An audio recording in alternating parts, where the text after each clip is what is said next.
ఇక రేపు 5 రాష్ట్రాల్లో ఎన్నికల ఫలితాలు. పశ్చిమ బెంగాల్, తమిళనాడు, కేరళ, అస్సాం, పుదుచ్చేరి రాష్ట్రాల్లో ఇటీవల జరిగిన అసెంబ్లీ ఎన్నికలకు ఫలితాలకు సర్వం సిద్ధమైంది. మొత్తం 824 అసెంబ్లీ స్థానాల్లో సోమవారం అంటే మే 4న ఉదయం 8 గంటల నుంచి ఓట్ల లెక్కింపు ప్రారంభం కానుంది. ఉదయం 10 గంటల కల్లా తొలి ట్రెండ్ వెలువడేటువంటి అవకాశం ఉన్నది. ఇది చూడాలి, కొంత ఇంట్రెస్టింగ్ ఫైట్ పశ్చిమ బెంగాల్ లో ఈసారి ఉండబోతుంది అన్నట్టుగా తెలుస్తా ఉంది. సో మళ్ళీ తమిళనాడులో స్టాలినే మళ్ళీ ముఖ్యమంత్రి కాబోతా ఉన్నాడు అన్నటువంటి వార్తలు కూడా అంట. మరి ఈసారి దీదీకి ఇక బీజేపీ పార్టీ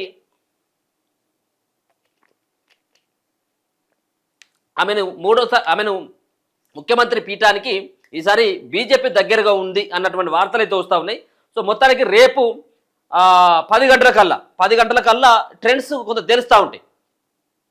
ఉన్నటువంటి ఎవరికి కొంత మెజార్టీగా వెళ్తూ ఉన్నది, ఏ పార్టీకి ఎట్లాంటి స్కోప్ ఉంది అక్కడ అనేది కొంత 10-11 గంటల వరకు తెలిసేటువంటి అవకాశం ఉన్నది. సో 5 రాష్ట్రాలకు సంబంధించినటువంటి ఒక ఇంట్రెస్టింగ్ సంబంధించినటువంటి ఫలితాలు అయితే రేపు రాబోతా ఉన్నాయి.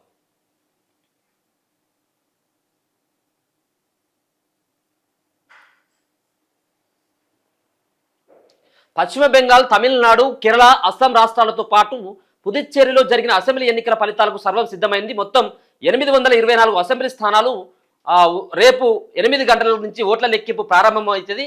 కేంద్ర ఎన్నికల సంఘం నిబంధనల ప్రకారం తొలుత పోస్టల్ బ్యాలెట్లను, తర్వాత ఈవీఎం ఓట్లను లెక్కిస్తారు. ఉదయం 10 గంటల కల్లా తొలి ట్రెండ్ను వెలువడే అవకాశం ఉంది. సాయంత్రంలోగా పూర్తి స్పష్టత రానుంది. రిటర్నింగ్ అధికారులు అన్ని రౌండ్ల లెక్కింపు పూర్తయ్యాక ఫలితాన్ని ధృవీకరించి ప్రకటిస్తారు. మొత్తం 824 నియోజకవర్గాల్లో ఏకకాలంలో ఓట్ల లెక్కింపు జరుగుతుందని ఎన్నికల సంఘం తెలిపింది. ఓటర్ల రియల్ టైం అప్డేట్ల కోసం ఈసీఐ వెబ్సైట్ని చూడవచ్చని పేర్కొన్నారు. ఎన్నికల పోలింగ్ ఏప్రిల్ నెలలో జరిగింది.